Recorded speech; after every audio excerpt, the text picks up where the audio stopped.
So can you tell me and our viewers kind of 3 easy tips that we can implement to become a healthier version of ourselves? Or even disease prevention, right? So either we're becoming healthier or we're trying to prevent bad things from happening to us. All right. So the first thing I'll start from is number one, mind your mind. And don't lose me here, because everything you do starts from a thought, either conscious or subconscious. So it's very, very important how you think, what you think about, how long you think about, and what it makes you do consciously or subconsciously. So mind your mind. So I'm very, very, particular about things I listen to, things I watch on social media. People are allowed to influence me. All right. And I encourage my patients to do the same thing too. People don't stay self-motivated. You watch people motivate you and you stay motivated. Like even the people who you think are like, man, they're awesome, they must have 3 brains or something. No, they stay constantly motivated by being encouraged by other people too. So mind what's on your mind. I tell people, I send people links to podcasts. I have them read books. I have them watch certain things. So be very, very, very conscious about what you allow to influence your thought process, because if you think you can, you will. If you think it's possible, you will attempt it.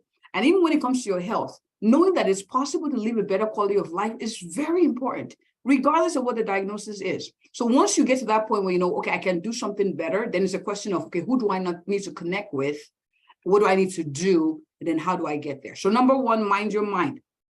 Number 2, I can't overemphasize this. I'm not going to call it exercise. I call it move. Just move. That's so much more compassionate. Move. Just move. I make it fun. Dancing. I wear sneakers even with my dresses to work so that I can take a walk around the clinic when I'm taking the phone call, or I sit to stand, or I walk back and forth. So just move. The more you move, the better. Even with pain, studies show that moving actually helps reduce pain. So move.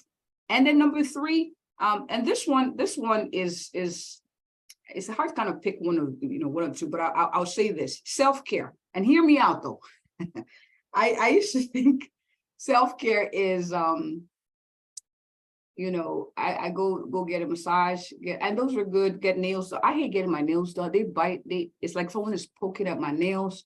That is not self-care. When I say self-care, thinking of things that pour into you, and some of it you may not like. So it was only recently I realized what my self-care routine was, because I realized that the massage appointments I couldn't make. When I go to the nail salon, I'm trying to be on my computer, and the lady's like, dude, what are you doing? Like, could you stop, focus?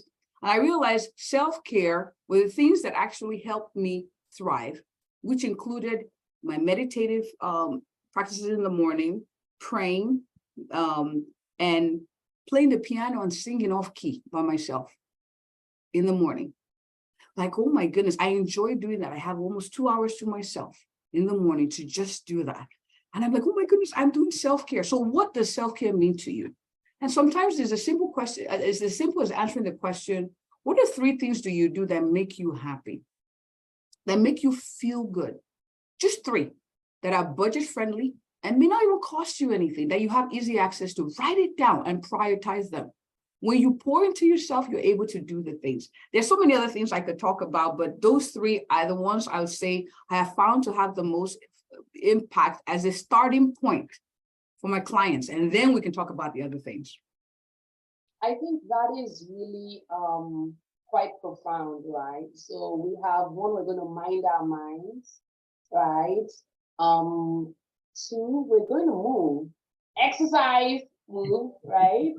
And the 3rd one, which I kind of feel like that a lot of us professionals have to kind of watch, that is a self-care, is not delaying till tomorrow.